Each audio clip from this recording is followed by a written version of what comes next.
નમસ્કાર દર્શક મિત્રો, આરટીવી ન્યૂઝમાં આપ સૌનું સ્વાગત છે।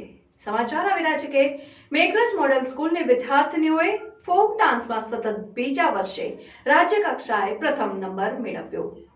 પર્યાવરણ સંરક્ષણ વિષય ઉપર લોકનૃત્ય રજૂ કરતા રાજ્ય કક્ષાએ પ્રથમ નંબર મેળવ્યો। પર્યાવરણ સંરક્ષણ વિષય ઉપર લોકનૃત્ય રજૂ કરતા રાજ્ય કક્ષાએ પ્રથમ નંબર મેળવ્યો।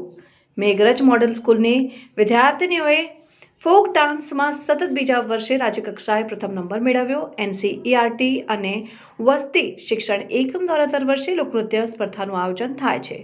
અરવલ્લી જિલ્લા શિક્ષણાધિકારીની કચેરી મોડાસા, સમગ્ર શિક્ષા તથા જિલ્લા શિક્ષણ તાલીમ ભવન મોડાસાના સહયોગ અને માર્ગદર્શન થકી સરકારી શાળા મોડેલ સ્કૂલ મેઘરજની વિદ્યાર્થીનીઓએ ફોક ડાન્સમાં સતત બીજા વર્ષે રાજ્ય કક્ષાએ પ્રથમ ક્રમે વિજેતા થઈ શાળાનું તથા અરવલ્લી જિલ્લાનું ગૌરવ પ્રાપ્ત કરાવ્યું છે। દીકરીઓ આગામી નેશનલ કક્ષાએ ભુવનેશ્વર મુકામે ભાગ લઈ સમગ્ર ગુજરાત રાજ્યનું પ્રતિનિધિત્વ કરશે। લોકનૃત્યના માર્ગદર્શક શ્રીમતી દર્શિતા ડી ચૌહાણે સમગ્ર શાળા કામ અને જિલ્લાનું ગૌરવ અપાવ્યું છે।